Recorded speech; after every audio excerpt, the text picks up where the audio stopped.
미국엔 나스닥, 우리나라에 코스닥이 있다면 뉴스쇼에는 뉴스닥이 있습니다. 뉴스쇼 증권시장 뉴스닥. 오늘도 두 분의 패널과 함께 할 텐데요. 먼저 국민의힘의 전 비전전략실장 김구식 교수님 어서 오십시오. 안녕하세요. 그 앞에 자리가 좀 허전합니다 지금. 박수현 의원이 지역구 공주에 내려가셨다가 이 시간에 맞춰서 올라오시는데 지금 올라오시는 중에 교통에 예. 조금 문제가 생겨서 본래 예.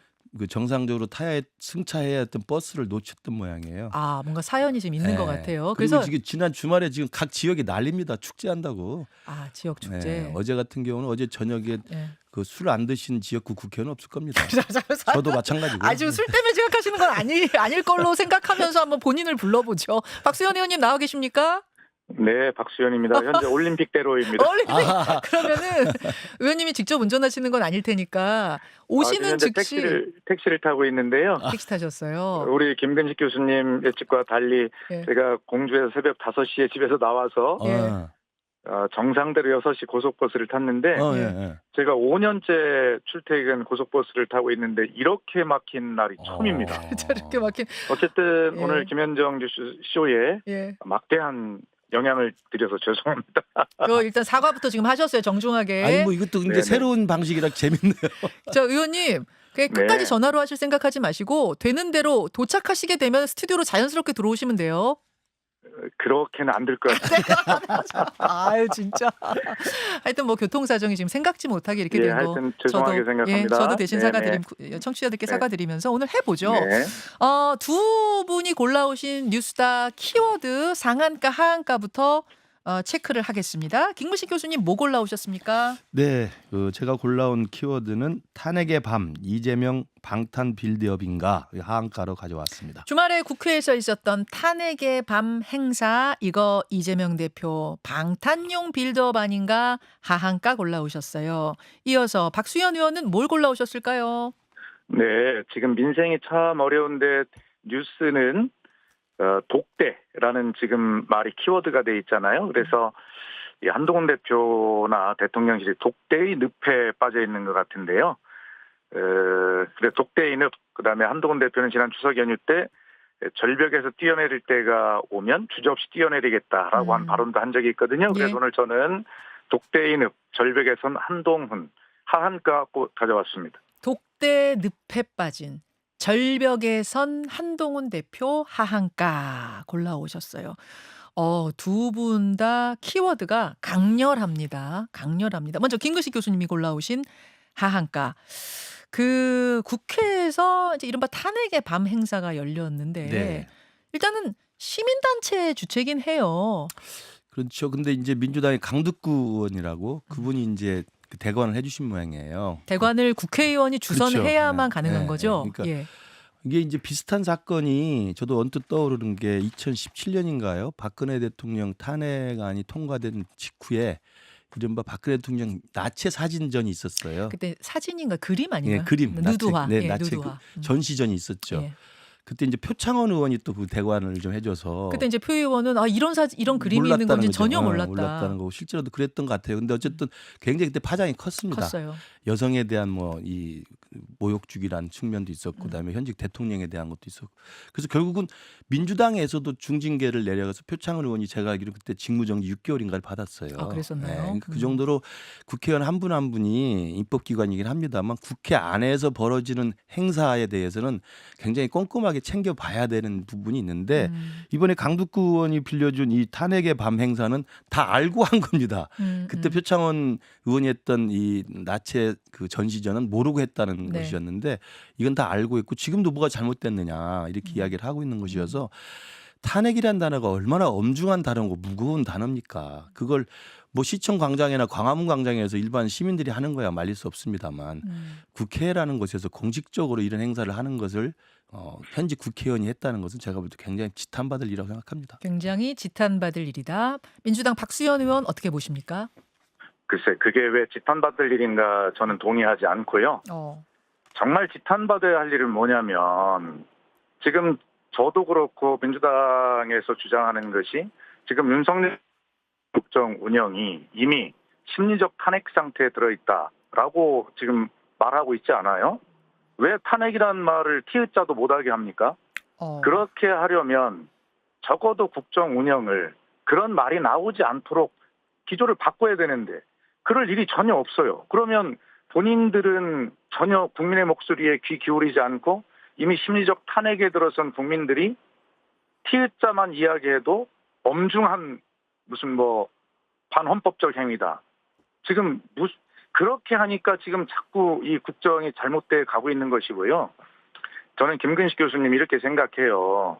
이런 야당 국회의원이 설사 의원의 직무 행위와 직접 관련이 없는 대관 행위였다고 비판하십시오. 그런데 이런 것이 그 탄핵의 티읕자도 꺼내서는 안 된다라고 하는 이러한 식으로 자꾸 방어막을 치고 가는 그러한 그 말씀들이 그러한 국민의힘의 행위들이 결과적으로 국민으로부터 더욱더 이 정권을 멀어지게 하는 그런 행위다라고 하는 것을 지금은 생각하셔야 되지 않습니까? 김구식 교수님. 저는 그렇게 생각합니다. 그러니까 네. 탄핵이라는 단어를 쓴다는 것이 지금 심리적 탄핵 상태고 지지율이 뭐 한 자리 숫자로 내려갈 수도 있고 20% 10%니까 해도 된다라고 말씀하시면 저는 그게 무책임한 거라는 거예요. 탄핵은 잘 아시는 것처럼 헌법의 최후의 수단으로 보장되어 있는 입법부가 행정부 공문에 대한 파면 행위입니다. 헌법적인 법률적인 중대한 하자가 있을 때만 사용하는 권한이에요. 비상 권한입니다. 예. 그게 지금 민주당에 의해서 탄핵이라는 단어나 탄핵이라는 이 발의가 거의 시도 때도 없이 계속 되잖아요. 차라리 곽순영 의원님 말씀대로 심리적으로 그렇게 지금 부정적 여론이 많다고 한다면 탄핵이라는 단어를 꺼내면서 자꾸 탄핵을 남발하고 오용시키지 말고 정권 퇴진을 주장하세요. 그 말이 되죠. 정권 전두환 때 우리 박수현 의원이랑 저랑 전두환 때 학생운동 했습니다만 예. 전두환 때 우리가 전두환 탄핵하자고 했습니까? 그건 아니거든요. 그러니까 퇴진 운동을 주장하라는 것과 탄핵과는 다르죠. 어떻게 다른 거? 탄핵은 예. 헌법에 보장된 입법부의 권한을 남용해서 예. 되지도 않는 거 가지고 계속 깃발을 흩뜨는 거예요. 탄핵을 해가지고 최근에도 여러 가지 발의를 해가지고 통과를 시켰습니다만 가장 먼저 지금 검사 탄핵됐던 사람 그냥 기각으로 돼서 전원일치 기각으로 민주당이 추천한 헌법재판관마저도 이건 말이 안 된다. 전원일치 기각으로 돌아오지 않았습니까? 즉 명확한 법적 하자가 있을 때만 가능한 게 탄핵이다 당연하죠. 그 말씀이신 거고. 좋은 게 정권 퇴진을 이야기하면 되지 예. 왜 탄핵을 하면서 퇴진 이야기합니까? 운동은 법적인 부분과 상관없이 문제가 정치적 있다 요구니까. 해서 그만둬라라고 네, 요구하는 네, 것이 네. 다르죠. 다른 차원이다. 그러니까 강제로 탄핵이라는 권한을 발동해서 헌법을 유린해 가면서까지 대통령을 파면시키려고 하지 말고 대통령에 대한 정치적 요구를 하는 걸 할 수 있다 이거예요. 그러니까 그걸 가려서 하시라는 이야기죠. 퇴진 운동 한다면 오케이. 하지만 탄핵은 왜 변죽만 울리느냐. 되지도 않을 걸 지금 그 말씀을 네. 하시는 거예요. 자, 박 의원님 어떻게 보십니까? 예. 이제 이런 과정들이 결과적으로는 정권 퇴진 운동으로 연결될 것이다 지금 그 보고 말씀이세요. 있고, 그러나 야당 의원이지만 국회의원입니다. 그렇기 때문에 제발 그런 상황으로 가지 않도록 여당이 정권이 좀 잘 좀 해줘라라고 하는 충정에서 하는 호소입니다. 김근식 교수님 잘 아시겠습니다만 저같이 예를 들어서 신중하게 발언을 하는 그런 의원으로 제가 뭐 알려져 있습니다만 저 같은 사람이 오죽하면 탄핵 발의 준비 국회 연대에 제가 이름을 1차로 올렸겠어요. 이른바 탄핵 연대라고 불리는 그 야권 내 모임에 박수현 의원도 이름 올리셨더라고요, 진짜. 그러니까 연대가 아니고 탄핵 준비입니다. 탄핵 준비 모임. 김근식 교수님 말씀하신 대로 탄핵은 맞습니다. 헌법과 법률을 위반한 정확한 사유가 있을 때 발의가 될 수 있는 것이죠. 그렇기 때문에 저희도 이미 윤석열 정권이 반헌법적, 반법률적 행위를 많이 하고 있다라고 보고 있지만 그것이 정말 탄핵안이 발의가 돼서 헌법재판소에 갔을 때 정확하게 그것이 인용될 수 있는 이러한 어떤 상황들이 될 수 있는 그런 어떤 자료들을 의원들이 이제는 국민들 고생시키지 않고 촛불 들고 이 추운 겨울에 광장에 나오시지 않고 국회에서 법률적으로 헌법적으로 탄핵을 할 수 있도록 그런 어떤 자료를 준비하겠다라고 질서 있고 차분하게 이야기하고 있는 것이고요. 그리고 제가 거기에 가입한 이유는 뭐냐면 이런 것입니다. 제발 국민의힘 여당과 정권이 박수현 같은 사람이 거기에 이름을 1차로 올린 이런 상황을 보면 정말 민심이 엄중하구나. 민주당 국회의원들이 현재 심리가 이렇구나. 박수현 정부가 이렇다고 한다면. 그래서 제가 페이스북에도 올렸지 않습니까? 이것은 지금 현재로 탄핵을 현실화하겠다라고 하는 그런 의미가 국정 운영의 기조를 바꾸고 민심에 다가가는 정치를 하라라고 하는 최후 통첩의 경고이다라고 하는 충정이다 이렇게 제가 이야기했지 않아요? 그런데 그러니까 이런 이야기들에 대해서 너무 그렇게 발끈해서 그렇게 아. 반헌법적이다 이렇게 하지 마시고요. 박 의원님 지금 전화 상태도 안 좋으니까 제가 좀 말씀드릴게요. 예, 예. 그러니까 탄핵 연대나 탄핵 준비 모임 들어가시지 마시고요. 아시잖아요. 탄핵이라는 단어가 얼마나 무거운 단어이고 얼마나 진중하고 엄중한 권한인지. 제가 말씀드렸잖아요. 대통령의 국정기조 전환을 촉구하기 위한 전국민 비상행동 운동 이런 거 하세요. 그거 왜 나쁩니까? 그리고 거기에 대해서 거국내각 주장하셔도 되고요. 그런 거 할 수 있습니다. 그 야당이 이렇게 하는 거 우리가 뭐 어떻게 말리겠어요. 그러나 탄핵이라는 단어를 계속 입에 올리고 국민들 일부 단체와 함께 탄핵을 마치 일상적으로 이야기하면 이게 헌정질서 자체가 웃겨지는 거예요. 그건 아시잖아요. 그러니까 그 부분은 제가 볼 때 좀 정말 각성을 좀 촉구합니다. 어떤 의도가 있다라고 보시는 건가요? 탄핵을 계속 모르겠어요. 저는 그 탄핵을 계속 그렇게 무슨 지나가는 동네 개처럼 이야기하는 이유는 탄핵이 좀 중독됐다고 봅니다. 그러니까 지난 박근혜 대통령 때 국정농단 사건으로 탄핵이 실제로 이루어졌잖아요. 네. 제가 누차 말씀드립니다만 남미, 그다음에 미국, 우리 한국처럼 대통령제 국가를 채택한 나라는 다 탄핵이라는 제도가 헌법에 있습니다. 거의 쓰질 않아요. 이건 비상적인 권한이기 때문에. 근데 우리 한국은 그걸 맛을 봤어요. 2016년, 17년에. 그러니까 또다시 윤석열 정권 들어오니까 아 기분 나쁘다. 끄집어내자. 그러니까 또 탄핵의 맛에 그냥 또 빠지는 거예요. 중독이 됐다. 그렇죠. 저는 도파민 중독처럼 중독됐다 그 당연하죠. 말씀이신 거예요? 중독은 그건 여기 병원 가서 심리치료 받아야 됩니다. 허허. 자, 제가 조금 정리하겠습니다. 지금 강덕구 의원을 제명하라. 그리고 이른바 이제 탄핵 준비 모임, 이른바 탄핵 연대를 해체하라라는 국민의힘의 입장이 나왔거든요. 박수현 의원님 어떻게 보세요? 글쎄 그런 거 너무 신경 쓰지 마시고요. 할 일 제대로 하시면 됩니다.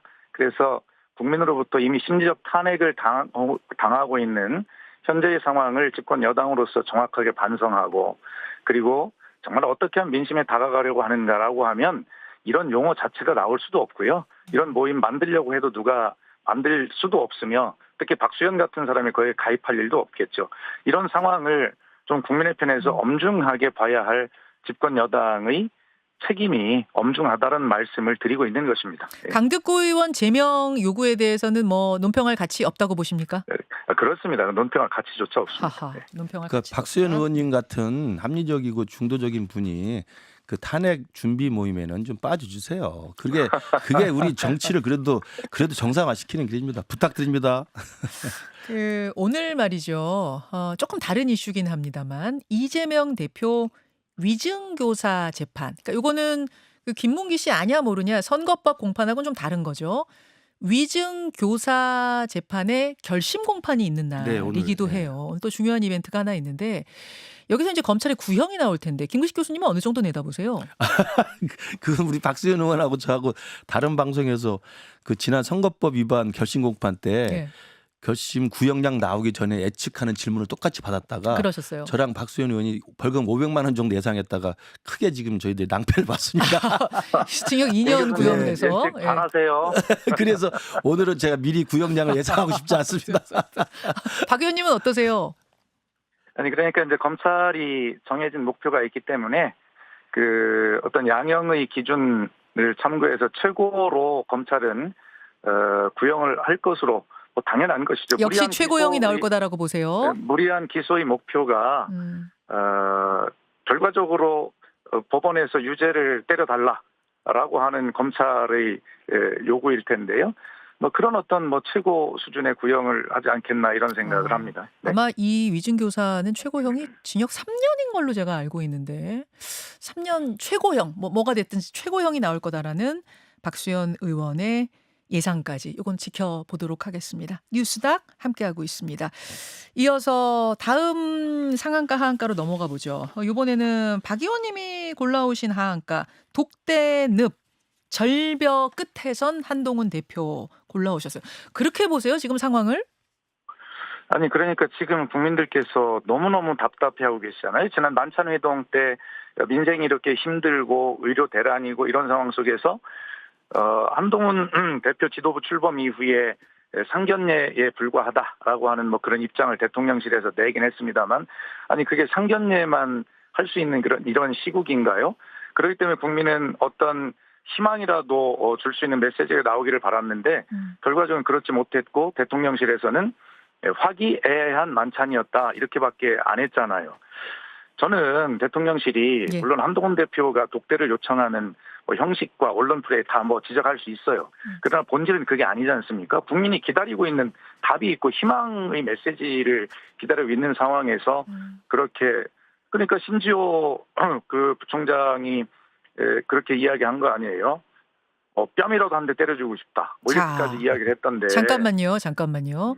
그 네. 지금 말씀하신 신지호 전략기획부총장 이분은 이른바 이제 친한계 인사로 알려졌는데 이분이 유튜브 채널에서 한 발언, 지금 말씀하신 그 발언 때문에 또 주말이 발칵 뒤집혔어요, 국민의힘이. 잠깐 이건 직접 듣고 올까요, 박 의원님? 그러시죠? 예. 네. 가을밤을 즐기는 여유로운 분위기였다. 이게 좋으네요. 누군지는 모르겠는데 네. 아 진짜 뭐 성질 같다는 네. 가고 그냥 싸대기 한 대 때리고 싶은 심정이에요. 네. 무슨 뭐 사교 파티 합니까? 매일 한 대표 욕만 하고 있다는 거예요. 한 대표를 욕해서 지금 될 문제가 아니잖아요. 객관적으로 보면. 그렇죠. 네? 뭐 한 대표 뭐 비판해서 뭔가 잘 될 수 있다면 뭐 저는 그것도 뭐 필요하다고 봅니다만 잘 될 수가 없잖아요 지금. 아, 가을밤을 뭐 즐기는 거였다라고 표현한 사람 찾아가가지고 뺨 따고 날리고 싶었다. 그냥 뺨 한 대도 아니고 뺨 따고요. 뺨 따고도 아니고 싸다고요. 싸다고. 저기 제가 죄송한데요. 뺨이 아니라 싸대기였군요. 싸대기였네요. 저도 그러니까- 뺨인 줄 알았는데 아니 싸대기. 그래서 이렇게 보면 예. 그 용어도 보면 굉장히 감정의 골이 점점 깊어지는 이런 상황이고요. 그래서 저는 이 독대라고 하는 게 반드시 필요한 상황이었죠. 그런데 그 형식이나 이런 것들을 두고 감정의 골이 점점 깊어지는 걸 봐서는 저는 이 문제가 독대가 설사진다 하더라도 독대가 이루어질 가능성이 없다고 보지만 이루어진다 하더라도 결과적으로는 국민에게 희망을 줄 수 있는 점수를 딸 수 있는 메시지는 전혀 나올 수 없을 것이다. 왜 그러냐? 다른 역대 대통령과 당 대표들이 독대가 있어서 그때마다 무슨 문제를 푸는 긍정적인 출발의 역할을 한 경우도 있었지만 이번은 달라요. 왜 그러냐면 이번에는 김건희 여사라고 하는 새로운 상수가 하나 끼어 있기 때문에 그렇습니다. 알겠습니다. 저는 그래서 우리 박수현 의원이 가져오신 하한가 전 뭐 현실적으로 이게 정세 분석에서는 동의합니다. 독대의 늪 절벽 끝 한동훈 뭐 맞죠. 예. 그러니까 저는 박수현 의원이 가져오신 하한가에 일단 심리적으로 동의를 하고요. 예. 근데 이 부분에 대해서 국민 여러분의 저는 민심이 중요하다고 생각을 해요. 그러니까 저는 두 가지 말씀드리고 싶은데 하나는 독대가 불발되고 독대로 인해서 지금 감정 싸움까지 골이 깊어지고 있는 건 사실인데 네. 저는 사실상 독대는 간접적으로 교환이 됐다고 생각을 합니다. 뭐가 교환이 돼요? 그러니까 한동훈 대표가 독대에서 무슨 말을 할 건지 다 알려져 있잖아요. 아, 그 메시지. 네, 그리고 그 한동훈 대표의 절박한 요구에 윤 대통령이 어떤 입장인지도 다 알려져 있잖아요. 그러니까 독대를 하느니 마느니 언론 플레이를 누가 했느냐 마느니 같은 지엽적인 문제로 싸울 게 아니고 예. 이미 국민들이 볼 때는 한동훈 대표는 이러이러한 내용을 대통령께 말씀을 드려서 설득을 하고 싶어서 입장을 바꿔놓고 싶어서 독대를 끈질기게 요구를 절박하게 하는구나라고 알고 있고 근데 대통령은 그 부분에서 귀를 기르지 않고 그냥 일절 거부하고 있고 다른 그 언론 플레이나 다른 것들을 빌미를 잡아서 거부하고 있구나 다 알고 있어요. 그러니까 대통령 입장 다 알려져 있고 한동훈 대표 입장 다 알려졌는데 뭐 독대를 안 해도 전 된다고 생각합니다. 독대를 안 해도 이미 독대는 불가능한 걸로 돼 있고 독대해서 만나도 입장의 차이를 좁힐 가능성이 없기 때문에 저는 예. 독대는 이미 효과적으로 다 결렬됐다. 그러니까 제가 독대 자체에서 협상 합의할 게 없었다고 알려진 거죠. 사실은. 이야기를 한 스텝 더 좀 발전시켜 보겠습니다. 지금 이제 벼랑 끝에 선 한동훈 대표라는 이 현실 인식에 대해서 두 분이 다 동의하셨거든요. 그러면서 여의도에 어떤 이야기가 솔솔 나오냐면 10월 재보선에서 혹여라도 국민의힘 성적표가 초라하면 한동훈 대표가 조기 사퇴할 수 있다. 즉 대통령실이 한동훈 축출 작전에 돌입할 수 있다. 이런 이야기가 솔솔 나와요. 김우식 교수님. 그건 제가 볼 때 당대표를 국민과 당원들이 열렬하게 지지해서 뽑아줬는데 예. 무책임하게 할 일도 못 해보고 그만두는 건 정말 그건 무책임한 일이라고 생각하고 그건 한동훈 대표가 나가기를 바라는 측에서 만들어낸 저는 유언비어라고 생각합니다. 그렇게 해서도 안 되고 그렇게 할 리도 없고요. 그렇게 하지 않을 것입니다. 대통령실이 축출하는 게 아니라면 한동훈 대표가 공간을 도저히 어떻게 마련할 방법이 없고 계속 궁지에 몰리니까 스스로 조기 사퇴할 가능성 그것도 없다고 보세요? 저는 오히려 대통령실이 축출을 위한 이러저러한 고민들을 할 수는 있다고 생각합니다만 오히려 스스로 한동훈 대표가 물러날 생각은 전혀 없다. 그건 아예 제로다. 네, 그렇게 생각합니다. 그 가능성은 아예 제로다. 자, 박수현 의원님 어떻게 보세요? 아니 한동훈 대표가 정치 생명이 지금 걸려 있는데 그렇게 호락호락 하겠습니까? 그래서 저는 독대가 이루어지지 않을 것이라고 하는 우리 김근식 교수 말씀에 저도 애초부터 동의를 하고 있고요. 별로 의미가 없다. 이제 그것은 이제 이 독대의 늪이라고 하는 것은 어떤 그 당정 간의 화합이나 문제 해결을 위한 그런 출발이 아니라 이 독대의 결렬은 결과적으로 대통령실 윤석열 대통령과 한동훈 대표가 이제는 본격적으로 각자의 갈 길을 가는 출발점에 섰다 그렇게 보거든요. 거기서 그래서- 한 단계 나아가서 네. 한동훈 대표 이른바 축출설 지금 돌고 있는 그 설 그건 어떻게 보세요? 아니 그러니까 당연히 대통령실에서 그렇게 하고 싶겠죠. 하고 근데 싶겠죠. 축출을 하려는 시도가 만약에 가시적으로 드러난다. 예. 그건 저는 파국이라고 보고요. 그렇게 했을 경우 과연 민심과 국민과 우리 당원들이 가만히 있겠느냐. 저는 그런 그리고 신뢰를 이것이 저는 이제 해서는 안 된다고 봅니다. 현직 대표를 축출하고 싶은 마음은 다 이해하죠 국민들께서도. 그런데 축출할 방법이 없어요. 방법이 없어요. 그럼요. 예를 스스로 들어서 스타하기 전에는. 이준석 전 대표 이야기를 네. 해서 미안합니다만 그때는 네. 다른 문제가 있어 윤리위원회 회부한다든가 예. 뭐 이런 것이 있었는데 뭐 선거 결과가 안 좋다고 그거를 윤리위에 회부할 수는 없잖아요. 알겠습니다. 예, 알겠습니다. 그러나 결과적으로 그 선거 결과는 어떤 지금 말씀드렸듯이 그런 축출해내고 싶은 그런 중요한 모멘텀으로 생각을 할 거기 때문에 네. 그러나 축출할 방법은 현실적으로 없는 거잖아요. 자, 20초 남았습니다. 이거는 짤막하게 답변 주세요. 김건희 여사 특검법, 최상병 특검법 재표결 이루어지면 이번에는 이탈표 8표가 나올 거다? 아니다. 자, 단일 대우 깨진다? 아니다. 김근식 교수님? 아직은 아닙니다. 아니다. 박수현 의원님? 저도 아직은 거기까지는 아닐 것이다 봅니다. 거기까지는 아닐 것이다. 자, 오늘 여기까지 하죠. 뉴스닥. 다시 한번 죄송합니다. 오늘 조심해서 오세요. 죄송하셔야 돼요. 다음 주에 지금 방송국 뵙겠습니다. 앞에 막 택시가 도착하고 있어요. 어떡하면 좋아. 국회로 돌아가겠습니다. 네. 인사하고 이제 끝나고 인사하러 갈게요. 고맙습니다. 네. 교수님 네. 고맙습니다. 네, 감사합니다. 예. 김현정의 뉴스쇼는 시청자 여러분의 참여를 기다립니다. 구독과 좋아요, 댓글 잊지 않으셨죠? 알림 설정을 해두시면 평일 아침 7시 10분 실시간 라이브도 참여하실 수 있습니다.